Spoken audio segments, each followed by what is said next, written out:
대한 말씀 성기도 함성 찬양. 소망이 우리를 부끄럽게 하지 아니함은 우리에게 주신 성령으로 말미암아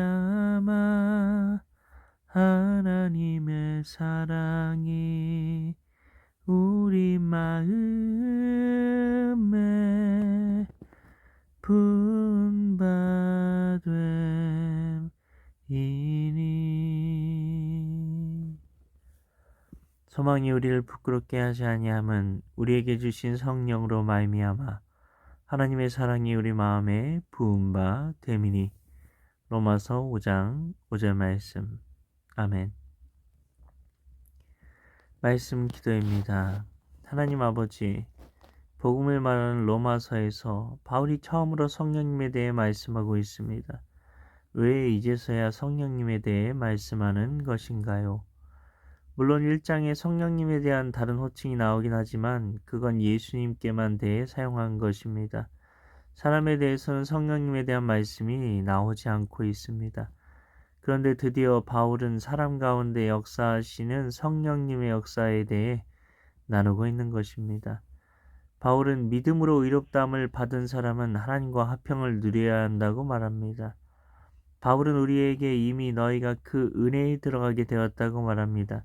언젠가 들어간다고 말하는 것이 아니고 믿음으로 그 은혜에 들어가게 되었다고 합니다. 그 은혜가 무엇입니까? 하나님과 누리게 된 화평함입니다.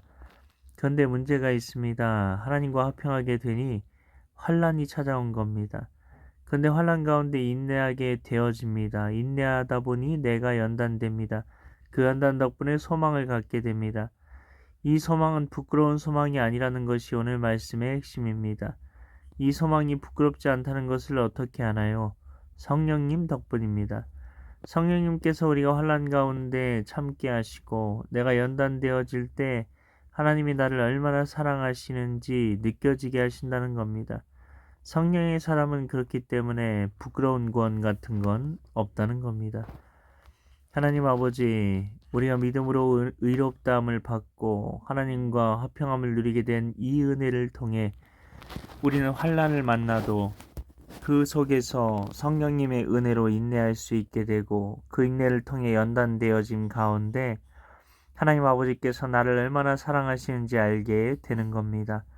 그 사랑 안에 더 거하고자 오늘도 말씀 함성 기도와 함성 찬양 가운데 나아가오니 성령으로 충만케 하셔서 어떤 고난도 이겨내게 하여 주시옵소서.